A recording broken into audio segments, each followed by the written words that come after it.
all the economists, all the fortune tellers, all the babas, nobody really could predict gold's bumper rally that we have seen.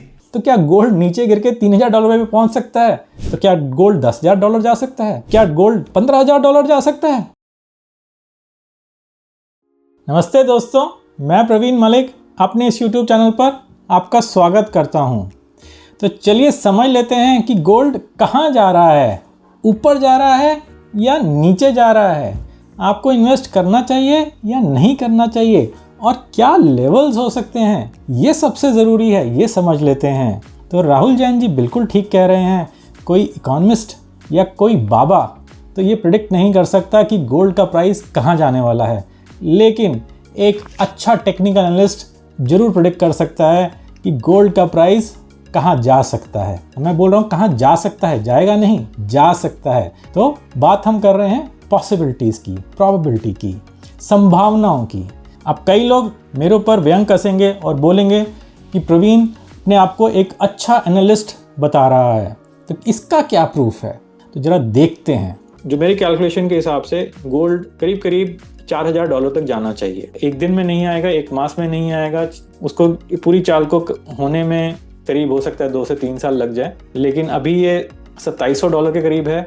$4,000 तक जाएगा तो करीब आपको यहाँ से 50% का अपर मोमेंटम मिल जाएगा। यहाँ से गोल्ड में भी बाउंस आना चाहिए। अब वही है कि गोल्ड में कल आ जाए, परसों आ जाए, मंडे को आ जाए, तो 1-2 दिन में इसमें भी बाउंस आना चाहिए। अगर किसी को लेना है तो ये लेने की बड़ी अच्छी जगह है। तो यहाँ पे इससे ज़्यादा नीचे गिर सकता है, थोड़ा बहुत और गिर सकता है, पर चांसेस उसके कम है। तो यहाँ पे 2,600 के आसपास हो गया, तो आप यहाँ पे इन्वेस्ट कर सकते हैं। और जैसा कि $4,000 का टारगेट है, वो आना चाहिए 1 या 1.5 साल तक। तो देखा आपने कि मैंने करीब 1 साल पहले ही बोल दिया था कि गोल्ड $4,000 टच करेगा, और यही एक अच्छा टेक्निकल एनालिस्ट कर सकता है। तो टेक्निकल एनालिसिस से हम मार्केट की हर एक मूव तो नहीं पकड़ सकते, लेकिन हम लॉन्ग टर्म एनालिसिस जरूर कर सकते हैं। और 99% टेक्निकल एनालिसिस वो नहीं करते, वो सिर्फ 5 मिनट और 15 मिनट वाली कैंडल्स पे ही रह जाते हैं, वो सिर्फ इंट्राडे में ही खेलते हैं। अगर उनको एक दिन से ज़्यादा एनालिसिस करने के लिए बोल दिया जाए तो उनको पसीना आ जाता है। लेकिन कुछ टेक्निकल एनालिस्ट होते हैं जो लॉन्ग टर्म का बिहेवियर भी देख सकते हैं। तो राहुल जैन जी ने बड़ा अच्छा वीडियो बनाया है, लेकिन शायद उनको मेरे बारे में पता नहीं होगा, तभी उन्होंने बोला कि कोई भी इकोनॉमिस्ट, कोई भी बाबा ये प्रिडिक्ट नहीं कर सकता कि आगे आने वाले समय में गोल्ड कहाँ जाएगा। ये बिल्कुल बात ठीक है, लेकिन एक अच्छा टेक्निकल एनालिस्ट जरूर कर सकता है। तो कुछ समय पहले YouTube पर एक फॉलोअर ने मुझे बोला कि आप ये वीडियो देखिए और बताइए कि क्या इसमें एनालिसिस ठीक है, क्या गोल्ड ऊपर जा सकता है। तो मैंने 1-2 बारी राहुल जैन जी के वीडियो देखे हुए हैं, उनके वीडियो अच्छे होते हैं, लेकिन उनका एनालिसिस का तरीका मुझसे बिल्कुल अलग है। मैंने एक वीडियो अभी कुछ देर पहले ही रिलीज़ किया था, और वो तब किया था जब गोल्ड ने छोटी सी एक गिरावट दिखाई थी। उसका भी एक क्लिप देख लीजिए। तो आप 2 लेवल नोट कर लीजिए, 4120 और 3980, 4120 और 3980। ये गोल्ड के USD के लेवल्स हैं। तो अगर गोल्ड इस भाव पर आ जाता है, इसके बीच में कहीं आ जाता है, तो वो एक अच्छी बाइंग जोन होगी, एक्यूमुलेशन जोन होगी। उसके बाद गोल्ड ऊपर चलना शुरू करेगा, और मुझे लगता है कि इस जोन में आ सकता है अगले कुछ दिनों में, अगले 2 से 3 सप्ताह में गोल्ड यहाँ पे आ सकता है।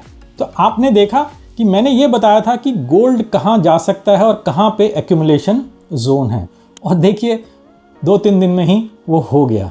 अभी तो भारतीय बाज़ार खुले नहीं हैं, कल भारतीय बाज़ार खुलेंगे तो पता लगेगा कि गोल्ड कहाँ जा रहा है। तो चलिए चार्ट्स पे चलते हैं और समझ लेते हैं कि गोल्ड में क्या हो रहा है। तो यहाँ पे आप देखेंगे तो गोल्ड अभी $4,029 पे ट्रेड कर रहा है, और ये मेरी रेंज के बिल्कुल बीच में आ गया है। तो ये एक्यूमुलेशन जोन है। अब एनालिस्ट यहाँ पे आके बोलेंगे कि गोल्ड तो यहाँ से $500 गिर जाएगा, $1,000 गिर जाएगा, और अन्य कई वक्तव्य आएंगे। वो क्यों भला? क्योंकि एक रीसेंसी बायस होता है। तो बाज़ारों में एक रीसेंसी बायस होता है। रीसेंसी बायस का क्या मतलब है? अभी ये हुआ है तो आगे आने वाले समय में भी सेम चीज़ होगी, पर ऐसा होता नहीं है। मार्केट ऊपर नीचे करती रहती है। तो हमको यही समझना होता है कि मार्केट कब ऊपर जाएगी, कब नीचे जाएगी, और फिर कब ऊपर जाएगी। तो हमको हर एक मूव तो नहीं समझ में आ सकती, लेकिन बहुत सारी मूव्स समझ में आ जाती हैं, और लॉन्ग टर्म ट्रेंड्स को हम अच्छी तरह से देख सकते हैं। तो ये मैंने ओरिजिनल टारगेट दिया था 4K का, जो मैंने अक्टूबर 2024 में दिया था। और ऐसे टारगेट्स मैं YouTube लाइव सेशन पर देता रहता हूँ। तो अगर आप मेरे YouTube चैनल पे जाएंगे और लाइव सेशंस में जाएंगे तो यहाँ ये देखेंगे कि मैं रोज़ ही यहाँ पे आता हूँ और टेक्निकल एनालिसिस करता हूँ। तो लोग मेरे से प्रश्न पूछते हैं तो मैं उसी समय टेक्निकल एनालिसिस करके उनका उत्तर देने का प्रयत्न करता हूँ। तो यहाँ पे अगर आप देखेंगे तो मैं गोल्ड का और निफ्टी का रोज़ ही एनालिसिस करता हूँ और ये काफ़ी सटीक बैठता है। गोल्ड का एनालिसिस मैंने अक्टूबर 2024 में ऐसे ही किया था और तब से गोल्ड किस तरह से भागा है वो आप देख ही रहे हैं। अभी जो मैंने 2-3 दिन पहले जो एनालिसिस किया था उसमें भी यही था कि अब गोल्ड एक्यूमुलेशन जोन में आएगा और वो आ गया है। अब आगे क्या बनता है? आगे तो यही बनता है कि गोल्ड ऊपर जाएगा। आप मेरी YouTube लाइव को फॉलो करते रहिए और देखते रहिए कि मैं कैसे एनालिसिस कर रहा हूँ। हो सकता है कि मेरा एनालिसिस कभी गलत हो जाए, लेकिन ओवरऑल जो बिगर पिक्चर है वो मैं कैप्चर कर पाऊँगा और मैं टारगेट्स भी बता पाऊँगा। अब टारगेट्स कोई बिल्कुल सैक्रोसैंक्ट नहीं होते हैं। तो क्या गोल्ड $10,000 जा सकता है? क्या गोल्ड $15,000 जा सकता है? तो क्या गोल्ड नीचे गिर के $3,000 पे पहुँच सकता है? बिल्कुल पहुँच सकता है, लेकिन उसकी संभावना बहुत ही कम है। नहीं है, बहुत ही कम है। $3,000 अगर जाएगा तो मैं अपना एनालिसिस चेंज करूंगा, मैं बोलूंगा कि मेरी गलती थी, लेकिन मुझे ऐसा लगता नहीं कि ऐसा होगा। यहाँ से ज़्यादा नीचे नहीं गिरने वाला है, यही मुझको लगता है, और ज़्यादा टाइम तक भी नीचे नहीं गिरेगा, ये भी मुझको लगता है। हो सकता है 1-2 हफ्ते 2-3 हफ्ते ऐसे ही चलता रहे, थोड़ा सा साइडवेज हो जाए, थोड़ा सा नीचे चला जाए और उसके बाद ऊपर चलना शुरू कर देगा। तो ये मेरा एनालिसिस है, ये मेरा अनुमान है, ये मेरा एस्टीमेट है। हो सकता है कि मैं गलत हो जाऊं। तो अभी अगर हम देखें तो यहाँ पे मैंने कुछ टारगेट्स लिखे हुए हैं और ये टारगेट्स मैंने लाइव में ही लिखे थे। तो अभी मोस्ट प्रोबेबल टारगेट 5K का है, $5,000 का है, जो मुझे लगता है कि अगले साल के मिड तक पहुँच सकता है। हाँ, टाइमिंग में गड़बड़ी जरूर हो सकती है। हो सकता है अगले साल के मिड तक ना पहुँचे, पहले ही पहुँच जाए। वो क्यों भला? क्योंकि मैंने अक्टूबर 2024 में बोला था कि $4,000 का टारगेट 2026 के मिड तक आएगा, वो अभी आ गया है। और ये मैंने अपना टारगेट रिवाइज कर दिया था। टारगेट का क्वांटम रिवाइज नहीं किया था, टारगेट की टाइमिंग रिवाइज करी थी। तो टारगेट के लिए मैंने बोला था कि हो सकता है कि टारगेट 2026 में ना आके 2025 के एंड तक आ जाए।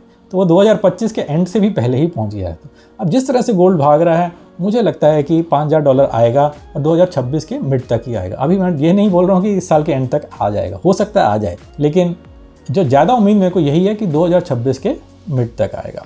मिनिमम टारगेट 4.5K का मैंने लिखा था, 4.5K तो ऑलमोस्ट पहुंच ही गया है। और ये जो चीज़ें मैंने लिखी थी, ये तब लिखी थी जब गोल्ड $3,900 के आसपास था, तो यहाँ कहीं नीचे की तरफ था।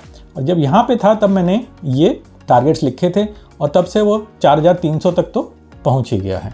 मैंने एक कोर्स बनाया हुआ है जो मेरे वेबसाइट पर उपलब्ध है, सेकेंड इनकम सिस्टम। तो आप मेरी वेबसाइट पर जाएंगे, जिसका लिंक मैंने नीचे साझा कर दिया है, और इस पर क्लिक करेंगे तो आप ये कोर्स खरीद सकते हैं। ये कोर्स मार्च 2100 रुपये का है, एक रिकॉर्डेड कोर्स है, लेकिन अगर आप लाइव ज्वाइन करना चाहते हैं तो भी आप कर सकते हैं। लाइव ज्वाइन करने के लिए फ़ीस एक्स्ट्रा है, थोड़ी सी ज़्यादा है, लेकिन लाइव का अगर करना चाहते हैं तो आप मेरे को व्हाट्सअप कर सकते हैं। व्हाट्सअप करेंगे तो मैं आपको बता दूंगा कि किस डेट को हो रहा है। लेकिन अगर आप रिकॉर्डेड भी ले लेते हैं और बाद में लाइव करना चाहते हैं तो आपकी फ़ीस माइनस हो जाएगी। तो चलिए मैं अपने ओपिनियन को समराइज कर देता हूँ। तो गोल्ड $5,000 पे जाने वाला है, ये एक रीजनेबल टारगेट है और मुझे लगता है कि काफ़ी जल्दी यहाँ पे पहुँच जाएगा। दूसरी चीज़, अभी गोल्ड के एक्यूमुलेट करने का टाइम है और एक बड़ा अच्छा टाइम है। हो सकता है कि इसके बाद मौका नहीं मिले, 2-3 हफ्ते बाद ये मौका शायद ना मिले। तीसरी चीज़, जो भी मैं बोल रहा हूँ वो कोई रिकमेंडेशन नहीं है, मेरा चार्ट का एनालिसिस है। एक अच्छा टेक्निकल एनालिस्ट कैसे चार्ट को एनालाइज कर सकता है, वो है ये। तो आप बस टेक्निकल एनालिसिस के रूप में ही इसको देखिए, इसको कोई डिसीजन लेने के लिए मत देखिए। हो सकता है कि मेरा एनालिसिस गलत हो जाए तो मुझको ब्लेम मत करिएगा, क्योंकि पैसा आपका है, डिसीजन आपका है। तो एक अच्छे फाइनेंशियल एडवाइज़र से मदद लीजिए और तभी कोई डिसीजन लीजिए। तो चलिए इस वीडियो को समाप्त करते हैं। आशा करता हूँ कि आपको ये वीडियो पसंद आया होगा और आपको कुछ नई जानकारी मिली होगी। अगर आपको ये वीडियो पसंद आया तो प्लीज़ इसको लाइक करिए, शेयर करिए और मेरे चैनल को सब्सक्राइब करिए। नमस्ते और धन्यवाद।